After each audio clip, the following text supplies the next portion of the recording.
Hello नमस्कार, मैं Shiv Shankar advocate स्वागत करता हूं आप सभी का अपने YouTube channel Shiv study of law में। सबसे पहले हमारे प्यारे देशवासियों को देश के महत्वपूर्ण पर्व 72वें गणतंत्र दिवस रिपब्लिक डे की बहुत बहुत हार्दिक शुभकामनाएं। आज हम जानेंगे कि गणतंत्र दिवस रिपब्लिक डे को 26 जनवरी के दिन ही क्यों मनाते हैं। इस विषय पर शुरू से लेकर अंत तक सफ़र को संक्षेप में जानेंगे और साथ ही साथ कुछ महत्वपूर्ण तिथियों को भी जानेंगे जिनकी जानकारी हम भारतीयों को होनी ही चाहिए। तो शुरू करते हैं शुरू से अंत तक के सफ़र को।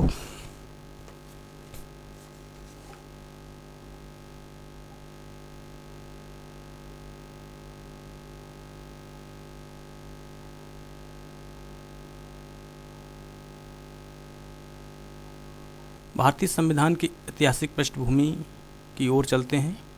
सन 1947 का वर्ष भारतीय इतिहास में स्वर्ण अक्षरों में लिखा जाएगा। सन 1947 का वर्ष स्वर्ण अक्षरों में लिखा जाएगा। इसका महत्व इसलिए है क्योंकि सर्वप्रथम भारत में ब्रिटिशों ने 1600 ईस्वी में ईस्ट इंडिया कंपनी की स्थापना व्यापार करने के उद्देश्य से की थी।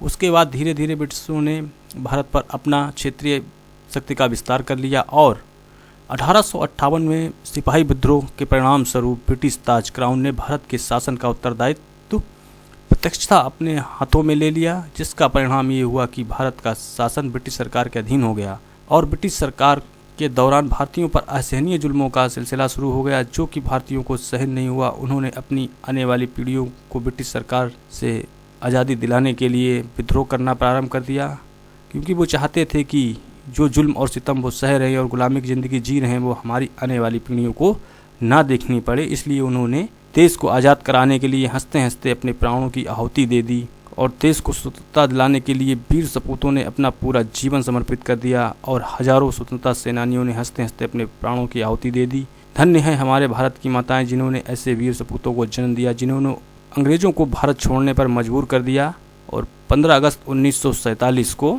भारत पूर्ण रूप से स्वतंत्र हो गया।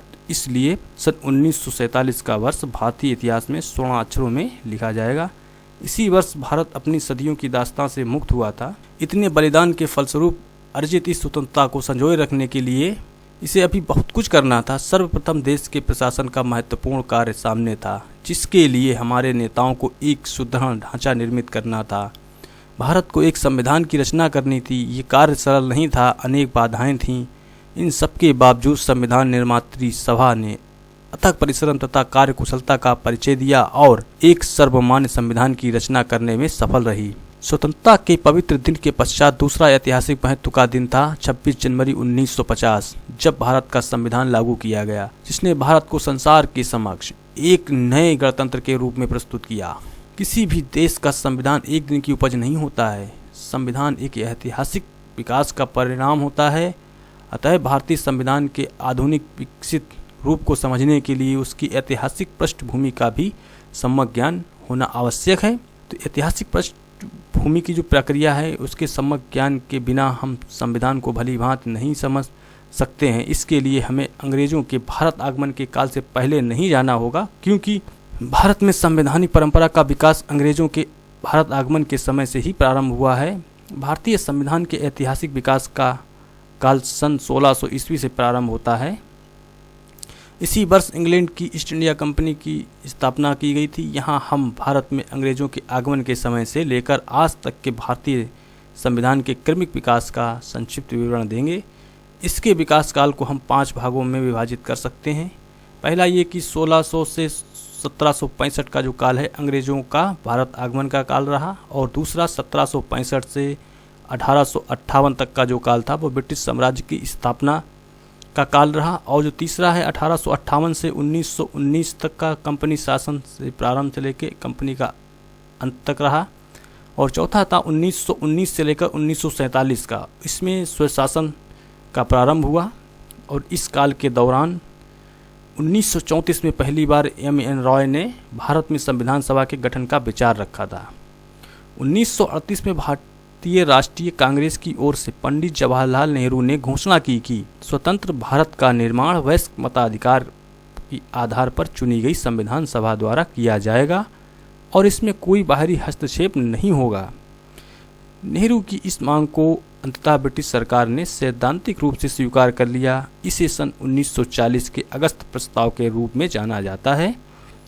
और जो पाँचवा काल रहा 1947 से 1950 तक संविधान की रचना के बारे में है। कैबिनेट योजना के अनुसार नवंबर 1946 को संविधान सभा के सदस्यों का चुनाव किया गया और संविधान बनाने के लिए जब संविधान सभा की पहली बैठक 9 दिसंबर 1946 को हुई तो उसके सामने अनेक चुनौतियां थीं। एक और तो वे सीमाएं थीं जिन्हें कैबिनेट योजना ने लगाया था और दूसरी ओर मुस्लिम लीग ने निर्णय लिया कि वे संविधान सभा की बैठक में सम्मिलित नहीं होगी। इन सबसे विचलित हुए बिना हमारे संविधान निर्माता अपने कर्तव्य पथ पर साहस और निश्चय के साथ खड़े रहे। घटना चक्र तेजी से घूमा और 3 जून 1947 को ये निर्णय हो गया कि देश का विभाजन होना है। इसके बाद मुस्लिम लीग के असहयोग का कोई महत्व नहीं रह गया। भारत जैसा चाहे वैसा देश के लिए संविधान बना सकती थी संविधान सभा। और ब्रिटिश संसद में 4 जुलाई 1947 ईस्वी को भारतीय स्वतंत्रता अधिनियम प्रस्तावित किया गया, जो कि 18 जुलाई 1947 ईस्वी को स्वीकृत पास हो गया। भारतीय स्वतंत्रता अधिनियम 1947 लागू होने के बाद 14-15 अगस्त 1947 की मध्य रात्रि को भारत में ब्रिटिश शासन का अंत हो गया और समस्त शक्तियाँ जो ब्रिटिश शासन के हाथों में थी उन समस्त शक्तियों को 2 नए स्वतंत्र डोमिनियमों में भारत और पाकिस्तान को स्थानांतरित कर दी गई। लॉर्ड माउंटबेटन नए डोमिनियन भारत के प्रथम गवर्नर जनरल बने। उन्होंने पंडित जवाहरलाल नेहरू को भारत के प्रथम प्रधानमंत्री के रूप में शपथ दिलाई। 1946 में बनी संविधान सभा को स्वतंत्र भारतीय डोमिनियन की संसद के रूप में स्वीकार कर लिया गया और उद्देश्य प्रस्ताव जो था 13 दिसंबर 1946 को पंडित नेहरू ने सभा में ऐतिहासिक उद्देश्य प्रस्ताव पेश किया, जिसमें संवैधानिक संरचना के ढांचे एवं दर्शन की झलक थी। इस प्रस्ताव को सभा के द्वारा 22 जनवरी 1946 को सर्वसम्मति से स्वीकार कर लिया गया। इस उद्देश्य प्रस्ताव के परिवर्तित रूप से संविधान की प्रस्तावना बनी, जिसे उद्देशिका भी कहा जाता है। इतनी अनिश्चितताओं की स्थिति के बावजूद भी डॉक्टर भीमराव अंबेडकर की अध्यक्षता में गठित प्रारूप समिति ने संविधान सभा में संविधान का प्रारूप प्रस्तुत किया। संविधान सभा की बैठक में संविधान के प्रारूप पर 8 महीने बहस हुई और इस दौरान उसमें अनेक संशोधन किए गए। संविधान सभा के 11 अधिवेशन हुए। इस प्रकार संविधान सभा ने कुल मिलाकर 2 वर्ष 11 महीने और 18 दिन के अथक और निरंतर परिश्रम के पश्चात 26 नवंबर 1949 तक संविधान के निर्माण कार्य का पूरा कर लिया। संविधान निर्माताओं ने लगभग 60 देशों के संविधान का अवलोकन किया। भारतीय संविधान के कुछ उपबंध तो 26 नवंबर 1949 को ही प्रवृत्त हो गए थे और शेष उपबंधों को 26 जनवरी 1950 को प्रवृत्त लागू किया गया। 26 जनवरी 1950 के दिन को संविधान की शुरुआत के दिन के रूप में देखा जाता है और गणतंत्र दिवस रिपब्लिक डे के रूप में मनाया जाता है। इस दिन को संविधान की शुरुआत के रूप में इसलिए चुना गया क्योंकि इसका जो अपना ऐतिहासिक महत्व है। इसी दिन 26 जनवरी 1930 में भारतीय राष्ट्रीय कांग्रेस के लाहौर अधिवेशन, जो कि दिसंबर 1929 में पारित हुए संकल्प के आधार पर पूर्ण स्वराज दिवस मनाया गया था। तभी निर्णय हो गया था कि 26 जनवरी को ही भारत का संविधान लागू किया जाएगा। तो 26 जनवरी 1950 को संविधान के प्रभावी होने से भारतीय स्वतंत्रता अधिनियम 1947 और भारत शासन अधिनियम 1935 को समाप्त कर दिया गया। संविधान सभा के कुछ अन्य कार्य एवं महत्वपूर्ण तिथियां रहीं। 26 जनवरी 1930 को लाहौर अधिवेशन में पूर्ण स्वराज दिवस मनाया गया था। इसी के आधार पर 26 जनवरी 1950 को महत्वपूर्ण दिन मानते हुए 26 जनवरी 1950 को भारतीय संविधान लागू किया गया। जिस दिन भारतीय संविधान लागू हुआ 26 जनवरी को, तो 26 जनवरी को गणतंत्र दिवस रिपब्लिक डे के रूप में मनाते हैं, जो कि हमारे देश का महत्वपूर्ण राष्ट्रीय पर्व है। और 9 दिसंबर 1946 को संविधान सभा की पहली बैठक हुई थी। 13 दिसंबर 1946 को उद्देश्य प्रस्ताव पेश किया गया। 4 जुलाई 1947 को भारतीय स्वतंत्रता अधिनियम प्रस्तावित किया गया। 18 जुलाई 1947 को भारतीय स्वतंत्रता अधिनियम स्वीकृत हो गया। 22 जुलाई 1947 को राष्ट्रीय ध्वज को अपनाया गया। 3 जून 1947 को देश का विभाजन भारत पाकिस्तान होना तय हुआ। 3 जून 1947 को देश का विभाजन हो गया, भारत और पाकिस्तान 2 हिस्सों में बट गया और 14-15 अगस्त 1947 की मध्य रात्रि में ब्रिटिश शासन का अंत हो गया और समस्त शक्तियां जो थीं स्वतंत्र डोमिनियन भारत पाकिस्तान को स्थानांतरित हो गईं। 15 अगस्त 1947 को भारत पूर्ण रूप से ब्रिटिश शासन से आज़ाद हो गया था, इसलिए 15 अगस्त को स्वतंत्रता दिवस इंडिपेंडेंस डे के रूप में मनाते हैं। 15 अगस्त 1947 को लॉर्ड माउंटबेटन भारत के प्रथम गवर्नर जनरल बने और 15 अगस्त 1947 को पंडित जवाहरलाल नेहरू ने भारत के प्रथम प्रधानमंत्री के रूप में शपथ ली थी। 26 नवंबर 1949 को भारत के संविधान को अंगीकृत, अधिनियमित और आत्म अर्पित किया गया।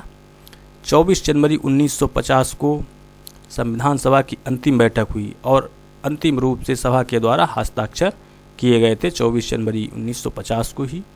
24 जनवरी 1950 को राष्ट्रीय गान को भी अपनाया गया और 24 जनवरी 1950 को ही राष्ट्रीय गीत को अपनाया गया था। 24 जनवरी 1950 को ही डॉक्टर राजेंद्र प्रसाद को भारत का प्रथम राष्ट्रपति चुना गया था। 26 जनवरी 1950 को संविधान को पूर्ण रूप से लागू किया गया। 26 जनवरी 1950 को ही सर्वोच्च न्यायालय का गठन हुआ और 28 जनवरी 1950 को सर्वोच्च न्यायालय का उद्घाटन किया गया और उच्चतम न्यायालय द्वारा घोषित कानून भारत के सभी न्यायालयों पर बाध्यकारी होंगे, ये प्रावधान किया गया।